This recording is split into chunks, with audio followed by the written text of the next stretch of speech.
इंसान की रहने कहो, विचारधारा कहो, किस चीज से ज्यादा प्रभावित होती है?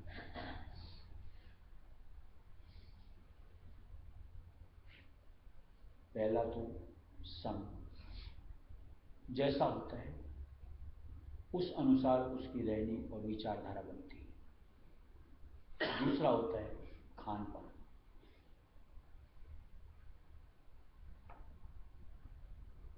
अब अगर अपन मालिक के नाम से जुड़ते हैं तो हमको इन दो चीज के ऊपर में पूरी तरीके से अपना कंट्रोल बनाना चाहिए। यानी ऐसा संग कि जहां मन दिग्मिग न हो, भटके नहीं, दुनिया के भोगों के लिए लालायित न हो, मालिक के प्रति कहीं उमंग लाए और हर वक्त उनकी सुमिरन में अपने आप को जोड़ सके, यानी परमार्थियों का संग।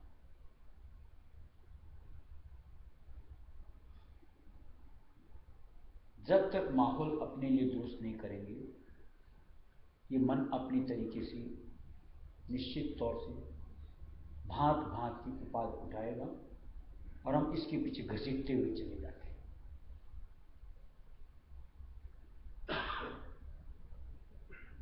उसकी वजह से कहीं ना कहीं भक्ति में कसर पड़ती है, भाव के अंदर में जो एक उत्थान होना चाहिए कहीं ना कहीं थमता है, कहीं ना कहीं वापस नीचे आता है।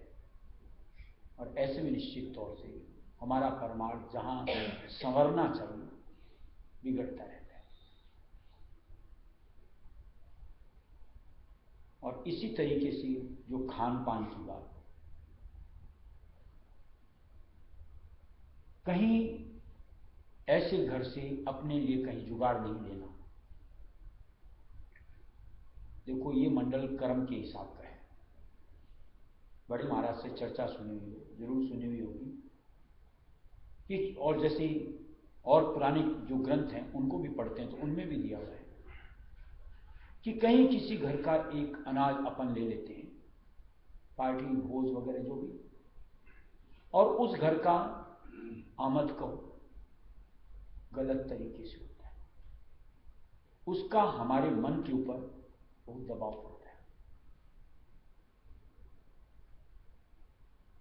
और उसकी वजह से कितनी उच्छृंखलताएं ये मन करता है हम लोग समझ ही नहीं सकते।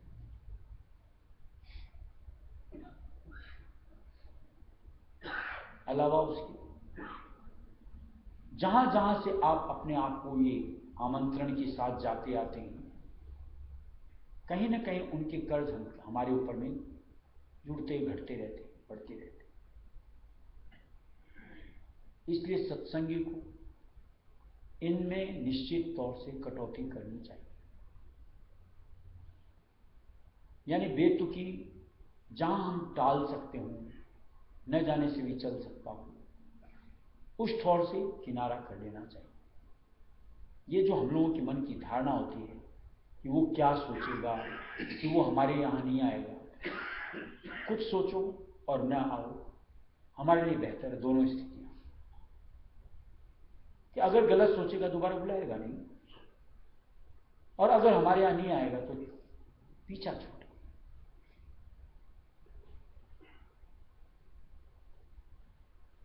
और इसी तरीके से अपनी जो यूं कहो आमद होती है, उसका जो एक हिस्सा हम लोगों को बताया गया है कि अगर आराम से निकलता है 10वां हिस्सा मालिक की सेवा में, दीन दुखियों की सेवा में खर्च करना चाहिए। और मान लो सहजता से 10वां नहीं निकलता है, कम से कम 16 हिस्सा, उससे कम नहीं। और ये ऐसा नहीं कि अपने रायसी मत में ही दिया गया है, और धर्मों में भी इस तरह का उल्लेख है। और वो इसलिए है कि जो बचती है जो आमद, वो शुद्ध हो जाती है, और उससे हम जो अपनी घर गृहस्थी चलाएंगे, उससे हमारे मन के ऊपर में जो माया का दबाव बनता है, नहीं बनता। यानी मन में फिर भक्ति की चाह फूटेगी, मालिक के लिए उतावलापन होगा, और निश्चित तौर से ये हमारे परमार्थ के लिए निश्चित तौर से बेहतर स्थिति बनती है। और जो ऐसे नहीं करते, देख लो उनकी दशाएं कैसी कैसी होती, कि कैसे माया का प्रभाव उनके मन के ऊपर पड़ता है, और उस वजह से उनकी विकृतियां सामने आती हैं, कोई ना कोई अंग को लेकर के। चाहे मैं अगर नहीं करता हूं, मैं अपने में देख सकता हूं, आप नहीं करते हो, आप अपने में परख सकते हो। और भी जैसे 3 तरह के आहार बताए गए हैं, सात्विकी, राजसी, तामसिक। सत्संगी के जहन में तामसिक की तो सोच ही नहीं आनी चाहिए, या मेरे आहार में उसका यूं रत्ती मात्र भी प्रवेश कि मेरी अंतर की चाहना है, कतई। क्योंकि वहां पर निश्चित तौर से मन पूरी तरीके से हैवानियत धार लेता है, और वो इंसान जो तामसी से जुड़ता है, भजन भक्ति के काबिल नहीं रहता। और हम चाहते हैं भजन भक्ति करना, इसलिए हमको तामसी से तो कतई सरोकार ही नहीं रखना। और नित्य में सात्विकी आहार लेना चाहिए। सात्विकी आहार किनको कहते हैं? हरी सब्जियां, दाल, फलका, चावल, दही, छाछ, यानी जिससे हमारा शरीर हल्का फुल्का रहे, गरिष्ठता न। क्योंकि शरीर अगर हल्का फुल्का रहेगा तो निश्चित तौर से सलीके से मालिक की भक्ति में अपने आप को हम जोड़ सकते हैं। अगर सात्विक आहार लेते हैं तो जो हम लोगों के लिए दिया गया 6 घंटे की निद्रा के लिए, वो हमारे लिए सफिशिएंट होती है। और इसको भी आप आजमा के देखो कि एक दिन आप सात्विक आहार जैसे लेते हो, उसकी जगह एक दिन आप राजसिक आहार लो, तला भुना, यानी जो हमारे शरीर के ऊपर में दबाव डालता है, उस दिन देखो आपको 6 घंटे की नींद पर्याप्त नहीं लगेगी। यानी कहीं ना कहीं आलस प्रमाद हमारे ऊपर में हावी हो जाता है। और निश्चित तौर से सबसे पहले मालिक का नाम ही छूट जाए और कुछ भी नहीं, यानी हमारे परमार्थ का आकाश हो। और हमें क्यों गवारा होना चाहिए अगर सत्संग है? इसलिए अब इंसान को ये दो चीजों अपने कंट्रोल में ले लेनी चाहिए, संग और खान पान। दो चीज को अगर आप दुरुस्त कर लो, काफी हद तक माया के काल के दबाव से आप अपने आप को हल्का कर सकते हैं। और ऐसी स्थिति में बड़ी लगन के साथ, बहुत उत्साह के साथ आपकी भक्ति आगे बढ़ती है। मंगल मूल आज की रजनी, महिमा कहूँ कौन सुन सजनी। मंगल मूल आज की रजनी, महिमा कहूँ कौन सुन सजनी। आनंद छाए रहा नभ धरनी, रोम रोम अमृत रस भरनी। आनंद छाए रहा नभ धरनी, रोम रोम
अपने भजन भक्ति को यूं को आनंद लेने के लिए या बखूबी निभाने के लिए अपनी दिनचर्या में से एक ऐसा समय निकालना चाहिए, नियमित करना चाहिए जो एकांत के साथ हो। उस वक्त मन हर यूं को गुनाहों से हट करके सिर्फ मालिक के लिए उतावला।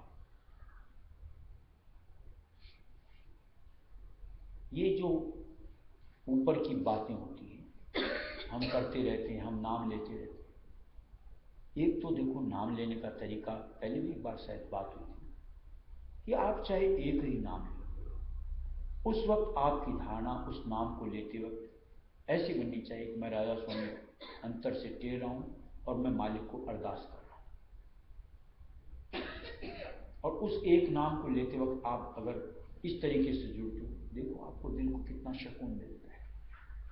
और उसकी जगह लेते चलो आप चाहे 1 घंटा राजा सुन करते चलते, जिसके लिए कबीर साहब ने दिया है कि हाथ तो फिरता रहता है, मन कहीं और चलता रहता है। बोलते हमने इतनी माला फेर ली, इतना नाम ले लिया कि इतने गुनाह हो। यानी पूरी जो तल्लीनता आपकी मालिक के साथ, यानी जिसको रग़बत कहते हैं, बननी चाहिए। अगर वो नहीं बनती, ठीक है, नहीं से अच्छा है, लेकिन जो सुफल होना चाहिए कि जहां अंतर से मालिक से जुड़ करके एक आपको अंतर की अभिभूति मिलनी चाहिए, वो नहीं मिलती। इसी तरीके से जो आप एकांत का समय निकालो इस सोच के साथ, ये वक्त मेरा मालिक के लिए, और उस वक्त बैठ करके आपका मन को हरकत न करते हुए सिर्फ नाम और मालिक के साथ जुड़े, यानी गुरु सोच। ठीक, उस वक्त का कितना एक अलग ही आनंद भी आता है। और उस वक्त की सारे दिन गुनाहों में थी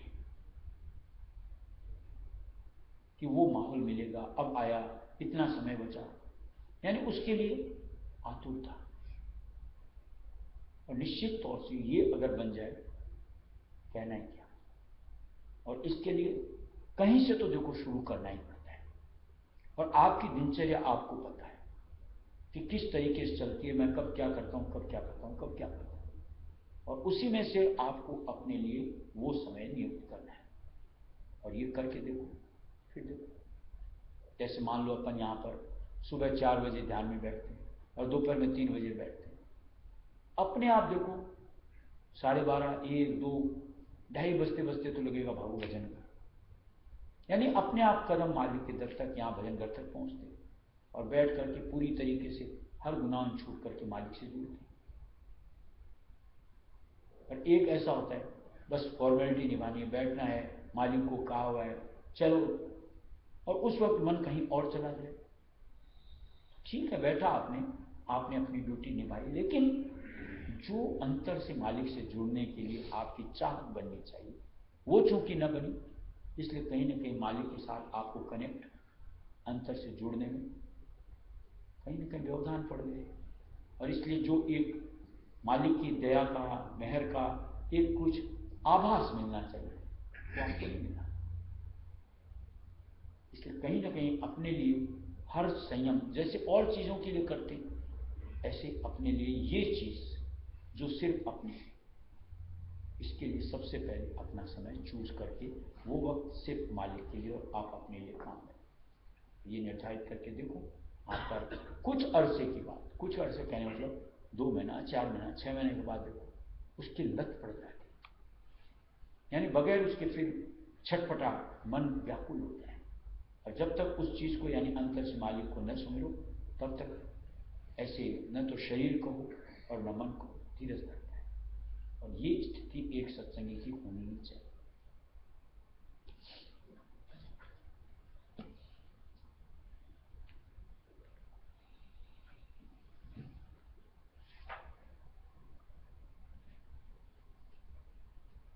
पिया रे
जैसे अपन समझ लो 10:30 11 बजे खाना खाते हैं सुबह का, उस वक्त अपने आप भूख लगती है। इसी तरीके से मान लो जैसे किसी को सोने की, जैसे मान लो जो भी अपना समय होता है, कोई 9:30 सोता है, 10 सोता है, 10:30, अपने आप उस वक्त फिर ऐसा लगता है कि अब तो तकिया चाहिए। ऐसी भजन ध्यान का होता है। एक निर्धारित समय अपने लिए निकालोगे तो अपने आप उसकी एक अंतर से चाहत बनती है। ऐसा लगता है कि अब तो बैठ जाना चाहिए, अब तो मालिक से जुड़ लेना चाहिए। और ये स्थिति जिस दिन बन जाती है उसके बाद एक लगन ही दूसरी होती है। एक हमारा यूं को जिंदगी जीने का तरीका, सलीका ही दूसरा, यानी निश्चित तौर से वो तरीका एक जीवन यापन करने का एक सत्संगी का बन जाता है। और हम सब अपने आप को सत्संगी कहते हैं। निश्चित तौर से ऐसा हमारा व्योत बनना चाहिए। पावत रहो अमीर मर्यादा दिए, पावत रहो अमीर मर्यादा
जाग मुसाफिर देख जरा, देख जरा, वो तो खोज की नाव बाज रही, वो तो खोज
संग के साथ तो याद गए तेरे नैनन दीन बिराज रही नैनन दीन बिराज जाग मुसाफिर भोर भरी जाग मुसाफिर देख जरा देख जरा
वो तो कुछ की नौबत बाज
जान का तैयार कभी सुध लेते हैं कि हमारा भी नंबर आने वाला है।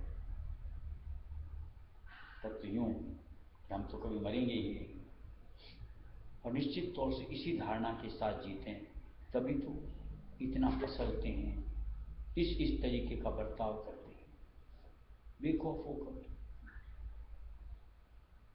कभी विचार करते हो जैसे कैलेंडर चलता है 12 महीने का, हर महीने के साथ एक को पलटते हो, एक को पलटते हो, अंत में दिसंबर आता है कब? बेकार।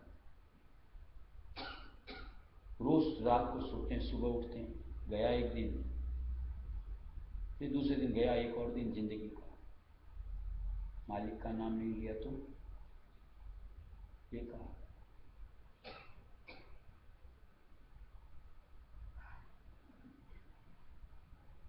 इसलिए कहीं तो मन को ठहराना चाहिए, एक समझ लेकर के कि जिंदगी ऐसी वैसी नहीं, बड़ी अनमोल है।